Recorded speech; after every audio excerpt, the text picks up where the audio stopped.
pemuda-pemudi harapan bangsa yang kami banggakan. Hadirin wal hadirat rahimakumullah.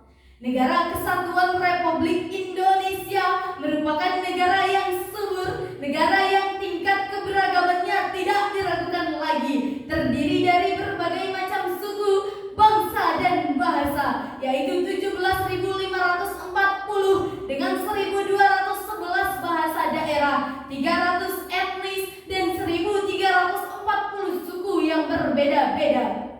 Sejak tahun 2000, ada 6 agama resmi yang diakui di Indonesia, yaitu Islam, Kristen Katolik, Kristen Protestan, Hindu, Buddha, dan Konghucu.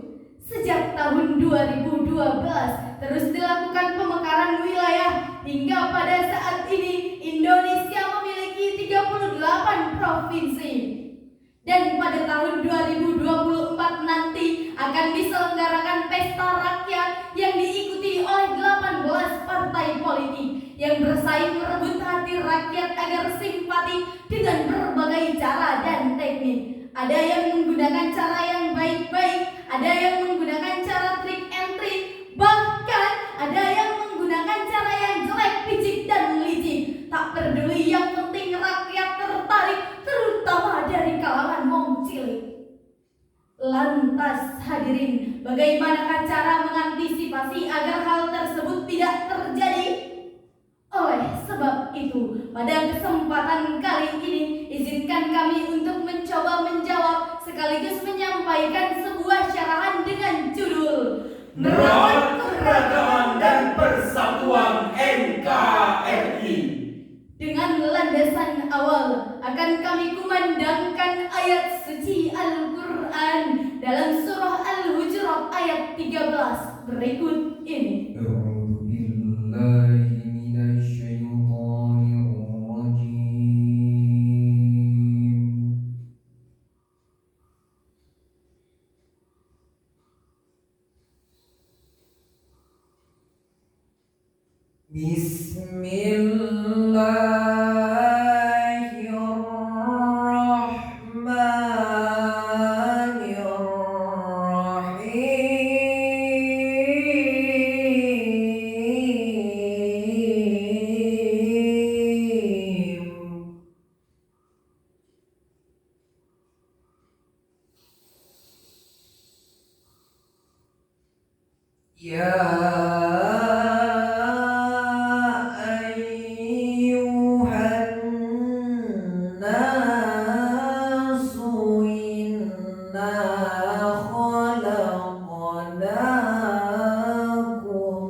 Dari godaan setan yang terkutuk dengan menyebut nama Allah yang Maha Pengasih, Maha Penyayang. saja.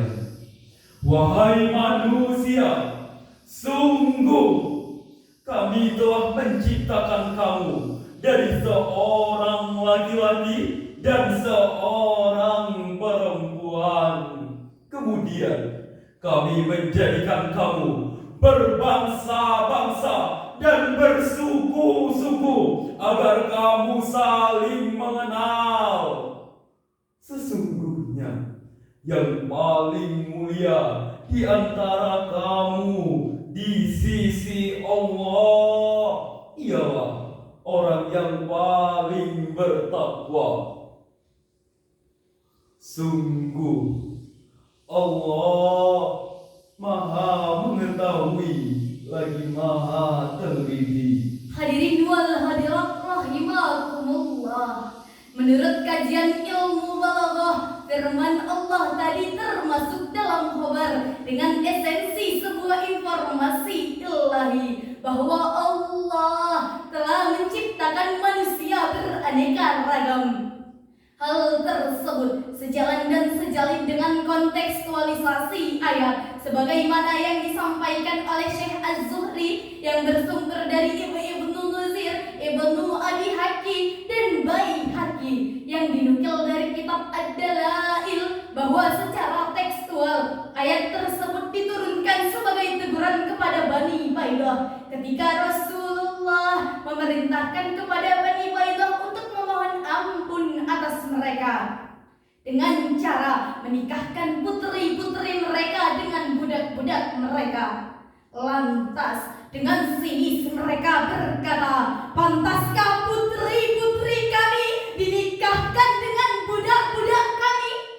Lalu Allah menurunkan ayat ini bahwa diciptakan manusia beraneka ragam dengan tujuan lita'arafu, ay khalaqnakum kadzalik ya'rifa ba'dukum ba'da, sebagaimana penafsiran Syekh Khalid Abdurrahman Al-Ab dalam Safatul Bayan halaman 516 dan ditegaskan kembali dalam tafsir Jalalain halaman 687.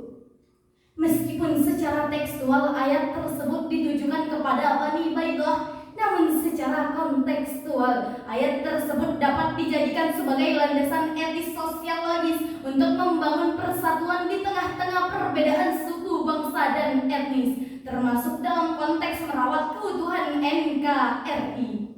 Oleh karena itu hadirin, dalam rangka merawat keutuhan NKRI di tengah-tengah perbedaan yang sangat tinggi, kami menghimbau kepada saudara-saudaraku untuk menjauhi sifat diskriminasi, saling membuka diri, saling menjalin komunikasi, saling sinergi dan saling melengkapi agar tidak ada dusta di antara kita. Betul hadirin. Realita berbicara, hanya gara-gara beda bendera, beda organisasi, beda partai politik, rakyat kita gampang saling mencaci maki. Hanya gara-gara beda suku, bangsa, etnis, kita saling terprovokasi. Hanya gara-gara beda pilihan, kita saling bermusuhan. Bahkan hanya gara-gara beda pemahaman tentang satu golongan, kita saling tunjang bantai, bahkan bunuh-membunuh satu sama lainnya. Na'udzubillahi min zalik. Bukankah Rasulullah telah tegas mengingatkan kepada kita, laisa minna man da'a ila asabiyati wa laisa minna man qatala ala asabiyati wa laisa minna man mata ala asabiyati. Bukan termasuk umatku orang yang menyeru kepada fanatisme golongan, dan bukan termasuk umatku orang yang berperang kepada fanatisme golongan, dan bukan termasuk umatku orang yang mati karena fanatisme golongan. Hadis riwayat Abu Daud. Dalam hal ini, marilah kita renungkan firman Allah dalam potongan ayat surah Ali Imran ayat 103. Wa'tasimu bihablillahi jami'an wa la tafarraqu.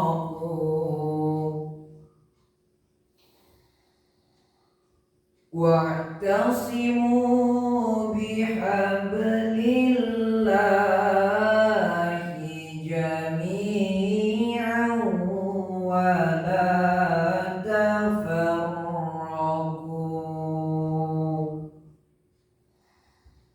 صدق Allahul Azim. Dan berpegang teguhlah kamu semuanya pada tali agama Allah, dan janganlah kamu bercerai-berai. Maha benar Allah yang maha agung atas segala firman-Nya. Hadirin wal hadirat rahimakumullah. Secara semantik, ayat tersebut diawali dengan segopul amar atau perintah. Sedangkan menurut kaidah usul fikih menyatakan al-aslu fil amri lil wujub, atau sebuah perintah adalah kewajiban. Untuk itu, wajib bagi saya, kalian serta kita semua untuk terus memupuk persatuan, membina kebersamaan, dan merajut harmoni demi keutuhan NKRI. Inilah instruksi ilahi bahwa Allah telah menciptakan manusia untuk bersatu padu dan jangan berseteru. Oleh sebab itu hadirin, bagaimanakah relevansinya dengan kehidupan bangsa kita? Alhamdulillah, meskipun Indonesia memiliki berbagai macam adat istiadat, suku, bangsa, etnis, bahkan agama, tetapi bineka tunggal ika, walaupun berbeda-beda, tetap satu jua. Dan yang lebih membahagiakan saat ini adalah komitmen pemerintah dengan para alim ulama dengan misi yang sama untuk menjaga Pancasila, Bhinneka Tunggal Ika, NKRI, dan Undang-Undang Dasar 1945 yang terus membahana di tengah-tengah maju pembangunan bangsa, membuat kami para pelajar, pemuda dan pemudi Indonesia semakin yakin dan percaya serta berani menyatakan diri secara terbuka bagi kami NKRI harga mati.